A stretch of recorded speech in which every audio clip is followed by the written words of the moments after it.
सदियों पुरानी बात है कि बगदाद के शहर बुखारा में दो दोस्त रहते थे। इनमें से एक को अबू सईद और दूसरे को सफियान के नाम से पुकारा जाता था।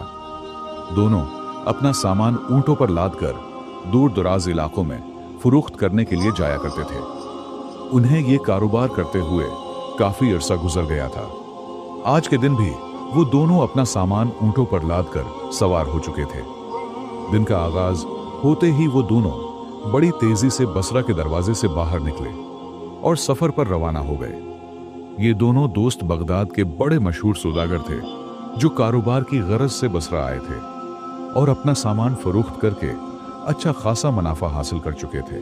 दोनों की दोस्ती बचपन से थी, मगर उनकी आदतें और मिजाज एक दूसरे से जुदागाना था। जब वो बसरा पहुंचे तो दीगर कई सौदागर भी उनके साथ थे, लेकिन वो लोग अपना सौदा बेचकर दूसरे शहरों की तरफ रवाना हो गए। वापसी के सफर में उन दोनों के साथ कुछ ऐसा पेश आने वाला था जो उनकी जिंदगियों का रुख बदल देने वाला था।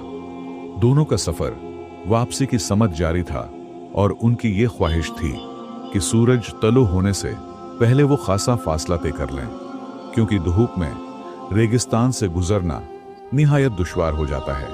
गर्मियों के दिन थे और सहरा ऐसे तपते जैसे कोई तंदूर दहक रहा हो। फिर सहरा में आंधियों और तूफानों का भी खतरा हमेशा रहता है। इसी सोच के तहत वो दोनों बरक रफ्तारी से सफर कर रहे थे और सूरज निकलने से पहले ही वो बसरा के गुर्दू नवाह की बस्तियों से काफी दौड़ जा निकले थे।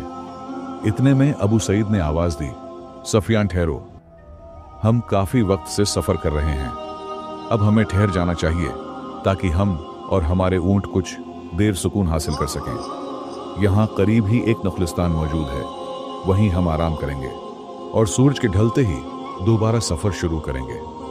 सफियान ने अपने रफीक की बात मान ली।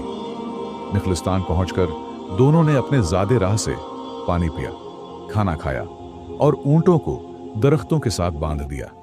फिर दोनों दोस्त आपस में बातचीत करने लगे। सफियान दिल में छोपे लालच को दबाने के बावजूद खुद पर काबू न रख सका और अपने दोस्त से मुखातब होकर कहने लगा, मेरे यार, तुम 4000 दरहम का सामान लाए थे और मजीद भी 6000 दरहम कमा लिए, मगर मैं महज 4000 ही नफा हासिल कर सका। अफसोस, अगर मैं तुम्हारे बजाय काफले के साथ रवाना हो जाता तो शायद ज्यादा कमा लेता, और अगर हम यहां से कुछ सामान खरीद कर बगदाद ले जाते तो बहुत ज्यादा मुनाफा हासिल होता।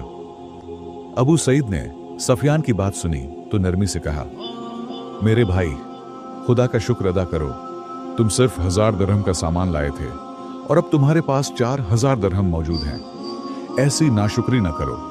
मगर सफियान बार बार अपने लालच का इजहार कर रहा था। कहने लगा, काश मैं 4000 दरहम के बजाय 10,000 दरहम का मालिक बनकर वापस लौटता। फिर वो दोनों दरख्त के साए तले आराम करने के लिए लेट गए। अबू सईद तो कुछ ही देर में खराटे लेने लगा, लेकिन नींद तो सफियान से कोसों दूर थी। उसके जहन में अब भी 10,000 दरहम का ख्याल गर्दिश कर रहा था। अचानक उसने अबू सईद के सामान से उसकी रकम वाली थैली निकाल ली। फिर उसकी निगाह अबू सईद के चेहरे पर पड़ी, जो एक मुखलिस और वफादार दोस्त का चेहरा था। उसके दिल में एक खल्श उभरी, ए बद-दयानत दिल शख्स, ये तेरा वही बचपन का रफीक है, क्या तू वाकई इसके साथ बेवफाई करेगा? फौरन उसके ज़मीर ने झंझोड़ा, नहीं नहीं, ये मैं क्या करने जा रहा था। ये सोचकर उसने थैली वापस उसकी जगह रख दी। इतने में सफियान ने करीब ही किसी चीज को धड़ाम से नीचे गिरते सुना। इसने नजर फेरी तो अबू सईद के ऊंट को तड़पते हुए देखा।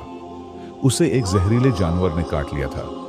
उसने फौरन अपने दोस्त को जगाया, मगर उस वक्त तक काफी देर हो चुकी थी। अब दोनों को मजबूरन एक ही ऊंट पर सफर तय करना था। आहिस्ता आहिस्ता हुआ चलना शुरू हुई, जैसे किसी आते हुए तूफान की खबर दे रही हो। सफियान बोला, हमें फौरन यहां से रवाना हो जाना चाहिए, कहीं ऐसा ना हो कि आंधी हमें यहीं ही ना घेर ले। अबू सईद ने बेअख्तियार जवाब दिया, मेरे भाई सफियान, क्या तुम अक्ल से आरी हो चुके हो?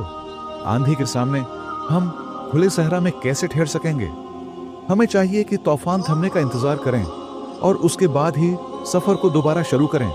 मगर सफियान, अपनी जिद पर कायम रहा कि अभी निकलना चाहिए, देर करना नुकसानदेह होगा। आखिरकार अबू सईद ने उसकी बात मान ली।